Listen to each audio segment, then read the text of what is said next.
I knew my marriage was falling apart, but I stayed silent. Not out of weakness, out of strategy. I let her cheat. I watched it unfold. Every kiss, every lie, every moment she thought she got away with it. Why? Because I wasn't just a husband anymore. I was a father with a plan, one that would change everything. You think betrayal hurts? Wait until you hear what I did next. They say the worst betrayals don't start with screaming or slamming doors. They start in silence. And ours was deafening. At first, I told myself it was just the stress of raising two kids and keeping up with work. Marriage gets hard, right? Everyone says that. The late nights, the unspoken tension, the quiet dinners where we both stared at our plates instead of each other. I chalked it up to life being busy. But deep down, I knew better. It wasn't just time or exhaustion pulling her away. It was something or someone else. She used to light up when I walked into the room. Her smile would soften the worst days, and I used to feel like I was exactly where I belonged when her hand rested on my shoulder. But those touches became rare, her gaze colder, her presence more distant even when we shared the same bed. There was one night that changed everything for me. Not because of anything dramatic, but because of what didn't happen. It was a Friday. I had just put the kids to sleep and cleaned the kitchen. I poured 2 glasses of wine, lit a candle like I used to when we were first married, and waited for her to come home. She was late again. Work ran long, she'd say. Always the same excuse. Always the same look in her eyes, like she was rehearsing it in the car before stepping through the door. She didn't even notice the wine. Didn't notice me. She walked straight past me, phone in hand, and locked herself in the bathroom for nearly an hour. When she came out, her hair was freshly brushed, her lipstick new, and she smelled different. Not like her perfume, but like someone else's cologne clinging to her skin. That scent haunted me for days. I laid awake that night, staring at the ceiling while she slept beside me. Her back turned, her body curled tightly into itself. I tried to tell myself it was my imagination, that I was being paranoid, that maybe we just needed a weekend away, some time to reconnect. But my gut was screaming louder than my heart. I started noticing the small things. She changed her phone password. She kept her screen face down all the time. She smiled at her texts in ways she hadn't smiled at me in months. She suddenly had company meetings on weekends. And the way she looked at me, it wasn't just indifference, it was guilt. Still, I didn't say a word. Not yet. Because here's what most people don't understand. Confronting a cheater too soon gives them control.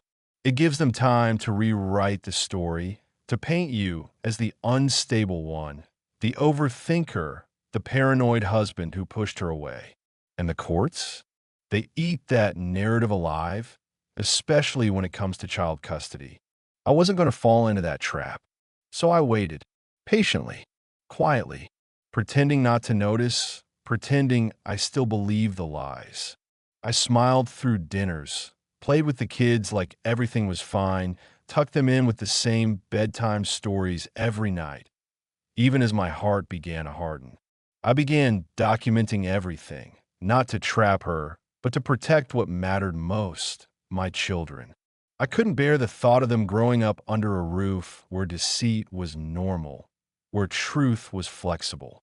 If she was willing to lie to me so easily, what would she teach them? What would she show them about love, about loyalty?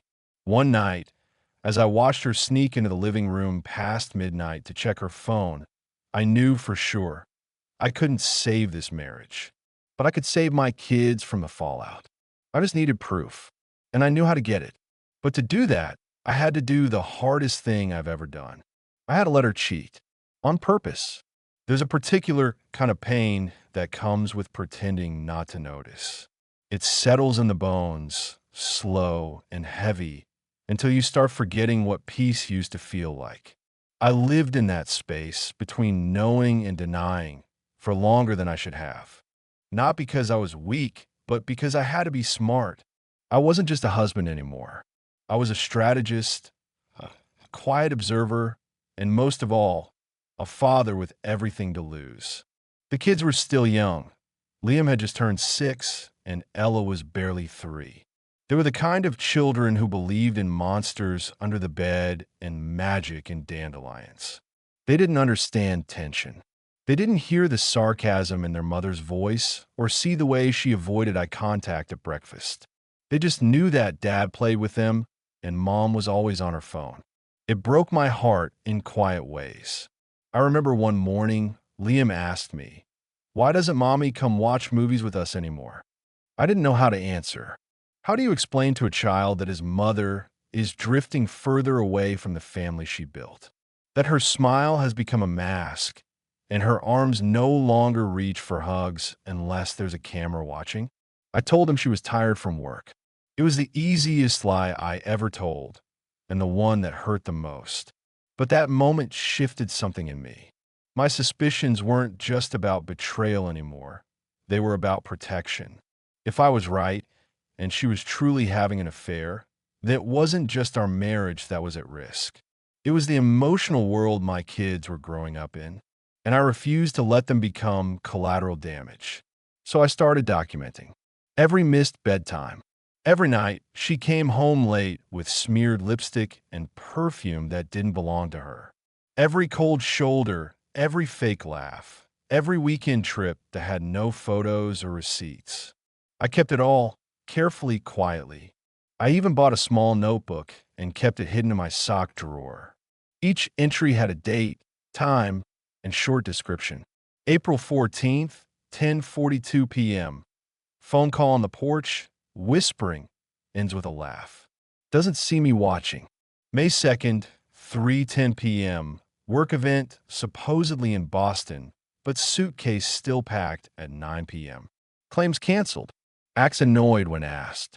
May 9th, Liam says, "Mommy was talking to a man in the car yesterday." Every detail added to the portrait I was painting, not of a cheating wife, but of a mother whose priorities were crumbling. Because in family court, it's not just infidelity that matters. It's character, consistency, stability.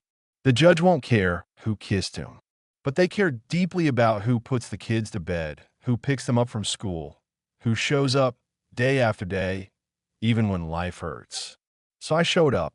I played with them in the backyard until sunset. I packed their lunches, helped with homework, did Ella's hair in crooked little ponytail she adored.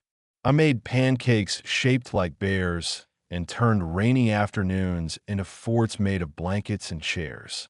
I became everything I wished she would still be for them. And all the while I studied her. The longer I observed, the more I noticed how calculated she was. The way she'd leave her wedding ring on the dresser when she thought I wasn't looking. How she'd text with a smile and then immediately lock her screen when I walked by. The secrecy wasn't casual. It was practiced, deliberate. One evening, I tried a test. I casually mentioned that an old friend of mine, who just happened to be a lawyer, had reached out. I said we might meet up for coffee to catch up. Her reaction wasn't surprise. It was fear. Her body stiffened. She asked too many questions too quickly. That was when I knew she wasn't just hiding something. She was scared of what I might find if I started looking. And that fear gave me clarity. I started preparing, not for confrontation, but for war. I consulted with a private investigator, not to catch her in the act, but to verify the pattern. I wasn't chasing proof of a one-night mistake. I was building a case that showed sustained, willful negligence. One that painted a picture not of a cheating wife, but of an unstable environment for children. The investigator suggested surveillance. I hesitated. It felt invasive. Even though she had betrayed me in ways I couldn't fully articulate, I wasn't trying to destroy her. I just wanted to make sure the court saw the truth, not the version she might someday fabricate. But then I remembered Liam's question, and I remembered the way Ella had started flinching when her mother raised her voice. I thought of the way my wife had begun disappearing on weekends, physically and emotionally, and I realized I didn't know her silence. I owed my children the truth. So I agreed. We set up discrete cameras. Nothing dramatic, just motion trigger devices in common areas of the house. Not to spy, to protect, to collect the final pieces of a puzzle I had been assembling for months. I didn't know when it would happen. I only knew it would. And when it did, I'd be ready. Not as a bitter ex-husband, but as a devoted father with nothing left to prove, except that my children deserved better than the woman who once promised to love us all and slowly forgot how. There's a strange calm that comes over you when you stop hoping for change and start preparing for reality. It's not peace exactly. It's more like controlled attachment. I moved through each day with a kind of surgical focus, cutting out emotion and replacing it with precision. Every smile I gave her was calculated. Every question I asked was rehearsed. Every nod, every pause, every word. I played the role of the blind husband so well, she started to believe it. That was my advantage. The setup began quietly. I moved some money into a private account, just enough to cover legal fees, child expenses, and a few contingencies. I made sure my name was clean on every document, every shared responsibility. If it ever came down to court, I couldn't afford even a sliver of negligence. Then came the technology. The cameras we installed were discreet, hidden behind vents, nestled in corners of shared rooms, always pointed away from private spaces. I wasn't trying to catch her in the bedroom. I wasn't after salacious footage. What I needed was a record of behavior, of neglect, of audacity. It took days to wire everything correctly. The PI guided me through it, double-checking angles and syncing feeds. I kept all the recordings encrypted and backed up in multiple places, off-site drives, cloud servers, even a hidden flash drive taped beneath my workbench in the garage. The irony was thick. While she was busy sneaking around behind my back, I was building the very foundation of the story she didn't know she was telling. The kids, mercifully, were unaware. I shielded them from all of it. They continued to live their small, joyful lives. Cartoons in the morning, peanut butter sandwiches for lunch, bedtime songs every night. I kept their routines sacred, their innocence untouched. If I was going to destroy their mother's credibility, I wasn't going to do it at the cost of their trust. It was during this time that I noticed just how far she drifted. She barely acknowledged their presence anymore. Ella would tug at her leg, begging for a story, and my wife would wave her away, eyes glued to her phone. Liam once brought her a picture he'd drawn of all four of us, stick figures holding hands, and she barely glanced at it before shoving it in a drawer. That drawer would later be used to hide receipts. Hotel ones. But I'm getting ahead of myself. The breakthrough came faster than I expected. It was a Wednesday night. I had just put the kids to bed, and she told me she needed to run out for groceries. She didn't ask if we needed anything. Just grabbed her keys and left. I waited exactly 15 minutes before checking the camera feeds. She didn't go to the store.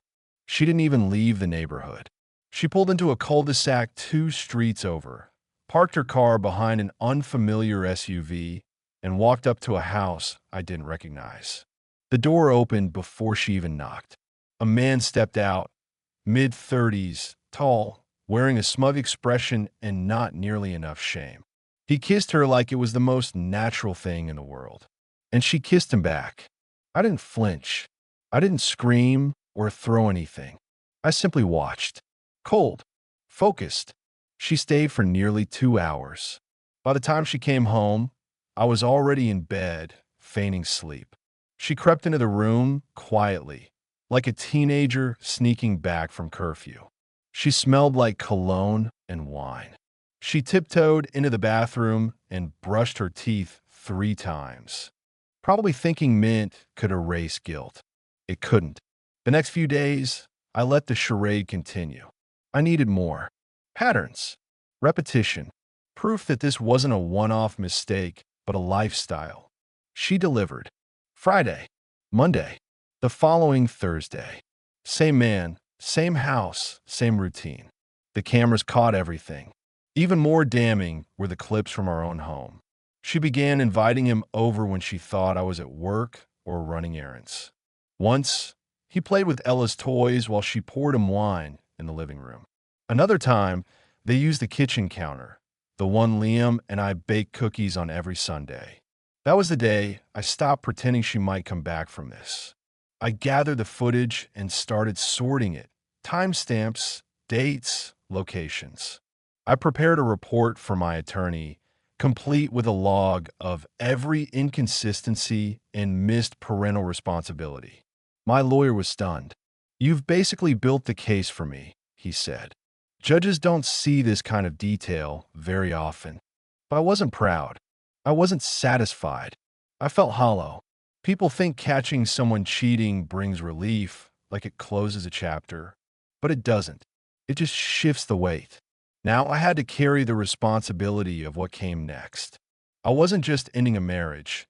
I was rewriting the future of two small lives who still thought their mother was perfect. That night, I stood in the doorway of my children's room, watching them sleep. Liam was clutching a stuffed dinosaur. Ella curled into a ball beneath her pink blanket. I thought about what they'd ask me someday, about what I would say. Would I tell them their mother lied? That she chose her own desires over their stability? That I watched it all happen and said nothing, because saying something too soon would have lost me everything? No, I would tell them this, that I stayed calm when it hurt, that I acted when it mattered, and that I fought, not to punish but to protect. Because sometimes love doesn't mean holding on. It means letting go with your head held high and the truth in your hands.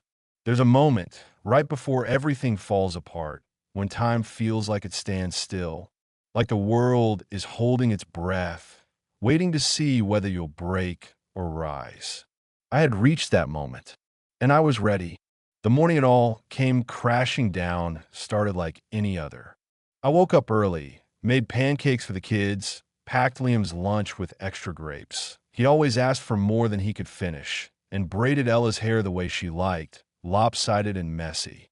My wife was still in bed, pretending to be asleep, even though I knew she was already texting him. The silence between us had become so routine, I could almost predict her next excuse before she said it. But that day, I didn't need to predict. I already knew what she had planned. I had seen the message, flashed briefly on her phone when she left it unattended the night before. Tomorrow, noon, our place. She didn't even bother deleting it. She thought I was too checked out to notice, or too weak to care. She had no idea just how awake I really was. At 11:30, I took the kids to my parents' house. My mother kissed my cheek a little longer than usual, as if she could feel the storm I was walking into. My father patted my back, but didn't ask questions. They knew enough to stay quiet. They'd raised me to fight with strategy, not emotion.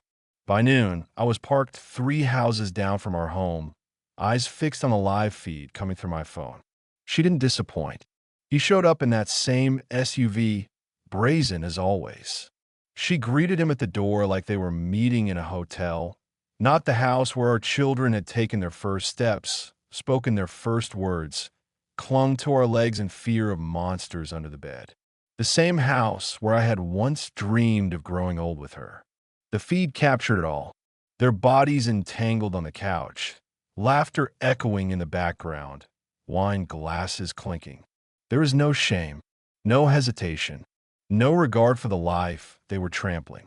At one point, he held up a picture frame, our family photo, and made a comment that made her laugh. She laughed. At us.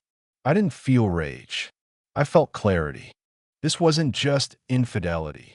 This was an erasure, a deliberate destruction of everything we had built, of everything I had protected. And that made what came next feel not like revenge, but justice. I waited until he left. I gave her just enough time to tidy up, to tuck away the evidence, to slip back into the mask she wore so effortlessly. And then I walked through the front door. She looked up, startled. "You're home early," she said, smoothing her hair. I nodded slowly.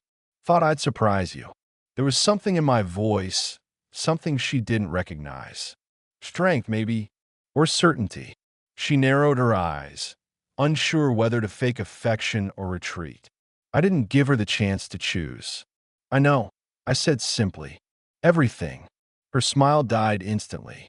She opened her mouth, but I held up a hand. Don't bother. I didn't come back for a fight. I came to tell you what's next. I handed her a small envelope. Inside, a copy of the footage, a letter from my attorney, a formal notice of custody proceedings. She didn't read it right away. She just stared at it like it was a weapon. And in a way it was, but not the kind that wounds flesh. The kind that exposes lies. The kind that strips away illusions. You're bluffing, she said weakly. I met her eyes. Turn on. She did. And as the screen lit up with her betrayal, her hands began to tremble. Her mouth opened slightly as she watched herself through my eyes. Careless, cruel, unrecognizable. The mask cracked, and for the first time in months, I saw fear. But it wasn't the kind of fear that deserved comfort. You filmed me, she whispered. No, I said calmly. I filmed the truth.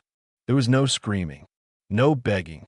She simply stood there, small and stunned, while the weight of what she had done began to settle around her. For once, she had no story to spin, no narrative to control. The next day, I submitted everything to my lawyer, videos, logs, timelines.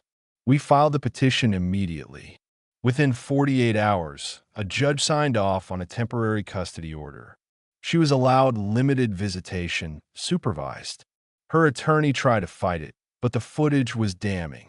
The court didn't just see infidelity, they saw recklessness. A parent who brought strangers into her children's home. A mother who prioritized pleasure over protection. I didn't gloat. I didn't post about it. I simply held my kids close and moved forward. In the weeks that followed, she tried to reach out. Apologies, half-truths, promises that it was over, that it had meant nothing. But I had stopped listening long before that.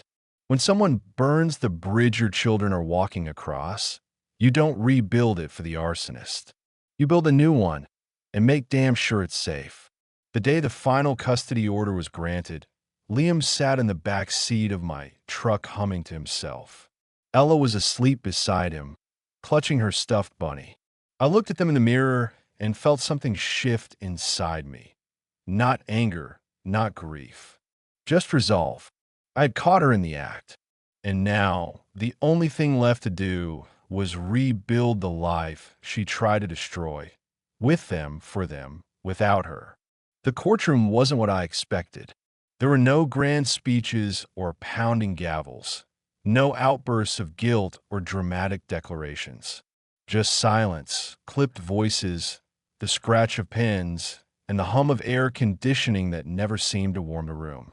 But beneath that sterile stillness, there was something far more volatile, a storm ready to break.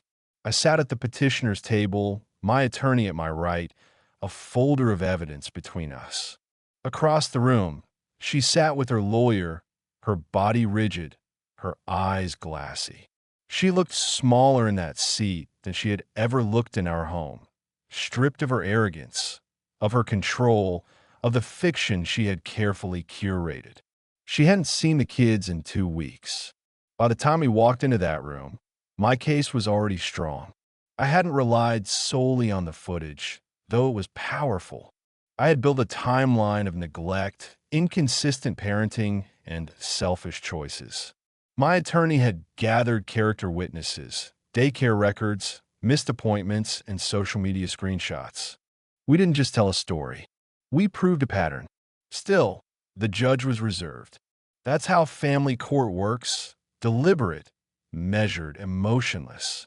They weren't there to punish her.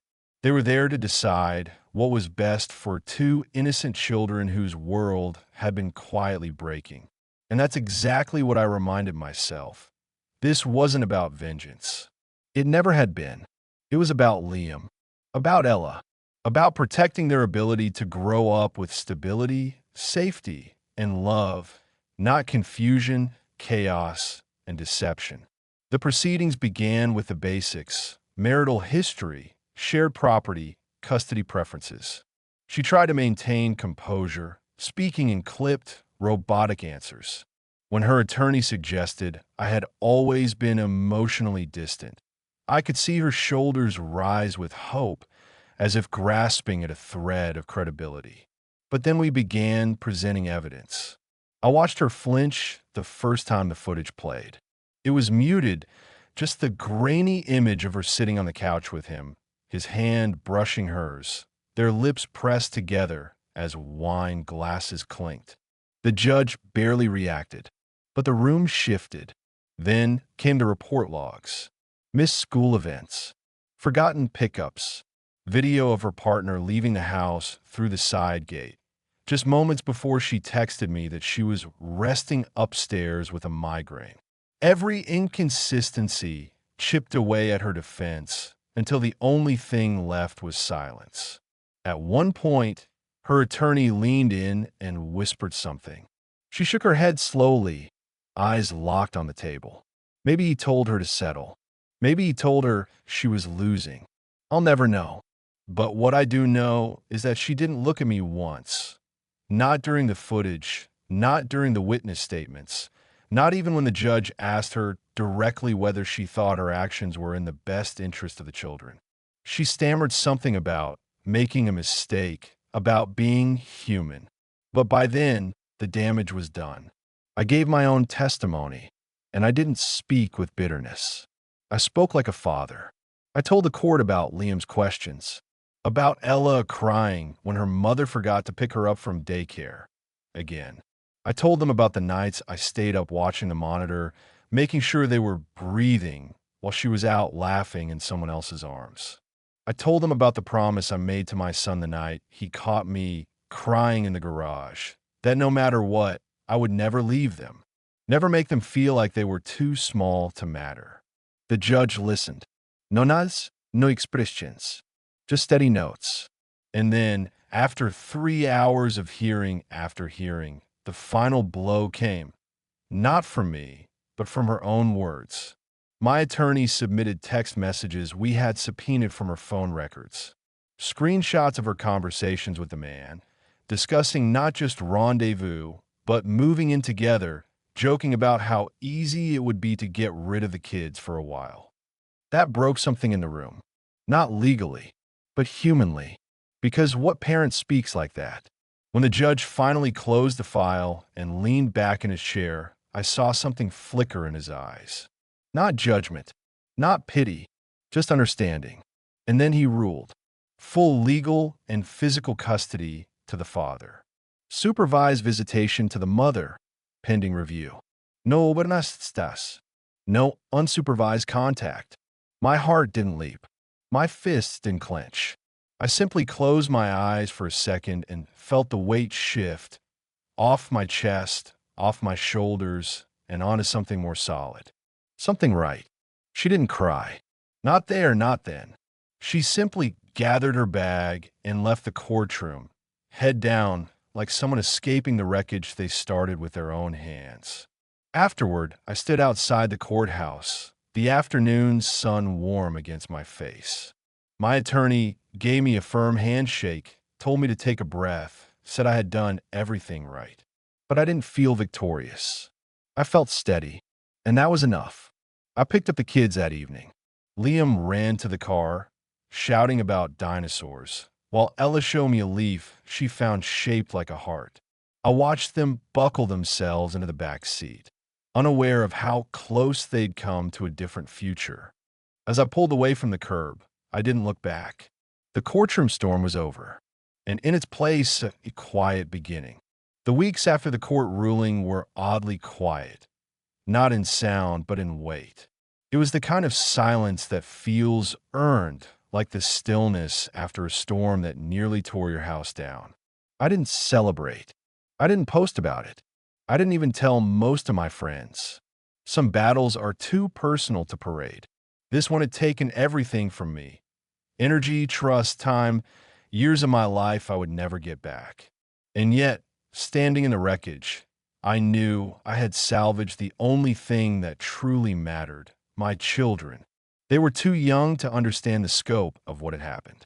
To them, life just seemed to adjust. The house didn't feel tense anymore.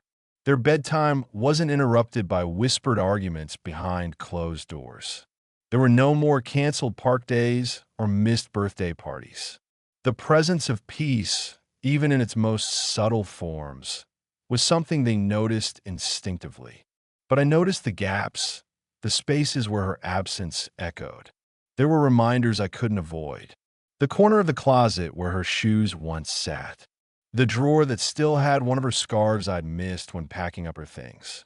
The scent of a particular candle she used to burn on Saturday mornings. Grief doesn't always arrive with sobs. Sometimes it lives in the routine you once shared, now suddenly hollow. And still, I did not regret. Because what I lost was not a partner. What I lost had already been gone long before the footage, before the lies, before the hearings. What I lost was the illusion of someone who never truly stood beside me in the first place. And when you finally let go of a ghost, the air becomes clearer. I turned inward during those months, not in retreat, but in rebuilding. I focused on work, but not obsessively. I picked up woodworking again, a hobby I'd abandoned during the early chaos of marriage and parenthood. There was something healing in shaping something out of raw material, something simple, something steady. I built Liam a new bunk bed. I carved Ella's name into a toy chest and painted it her favorite shade of pink. These weren't grand gestures. They were quiet declarations. We're still here, and we're moving forward. The hardest part wasn't managing the house alone or handling the logistics of two young children. The hardest part was unlearning the way I had learned to live, waiting for betrayal, expecting the worst, rehearsing silence. I had trained myself to be numb, to anticipate impact, to calculate trust like a chess move. But now I was parenting without a war plan. Just presence, just love. Supervised visits were granted to her, though she rarely showed up. When she did, it was awkward and brief, as though the guilt consumed her more than the consequence. The children, mercifully, didn't ask many questions. Perhaps they sensed that something sacred had cracked, and they adjusted without the need for answers. I often watched them sleep at night. I would stand at the doorframe, arms crossed, back aching from the day, and let the quiet wrap around me like a balm. In their breathing, in their stillness, I found a purpose I'd almost forgotten. Parenthood, I realized, wasn't about providing perfection. It was about showing up when it hurt, about making hard choices without applause, about love that doesn't perform, it endures. The man she'd chosen over our family disappeared not long after the ruling. I never saw him again. Perhaps he couldn't bear the weight of the mess he helped create. Or perhaps she finally saw him without the veil of secrecy and realized he was never worth it. But by then, it no longer mattered. She had chosen her path, and I had chosen mine. And my path led me here, to slow mornings with cereal and cartoons, to notes in lunchboxes, to spilled milk and late-night fevers and science projects built the night before they were due. It led me to the long drives where Liam asked questions about space and Ella sang to the radio in made-up words. It led me to peace, not because everything was perfect, but because I had finally let go of what wasn't meant for me. People sometimes say, "I don't know how you did it." They look at me with a kind of quiet respect or pity, thinking I walked through hell and came out fireproof. But the truth is, I wasn't strong every day. There were nights I wanted to disappear, mornings I wanted to scream, days when holding it together for two little faces felt like lifting the world. But I did it because I had to, because they deserved a father who didn't fold, because they deserved to grow up in a home where truth wasn't a weapon, but a foundation. The pain didn't disappear. I still wake up, sometimes reaching for a woman who isn't there. I still catch myself wanting to share something funny, something sweet, only to remember that the person I used to share with isn't someone I recognize anymore. But that's the nature of healing. It doesn't erase, it integrates. It takes the worst things that happen to us and folds them into the soil of who we are becoming. And if we're lucky, if we stay steady, it can even make us better. I didn't win. I reclaimed. I didn't destroy her. I saved them. And if that means walking through fire again and again just to give them a better life, then I'll do it every time. Because love, when done right, doesn't ask to be noticed. It simply shows up every day without question, without fail. And this time, I'm not watching from behind a lens. This time, I'm living it.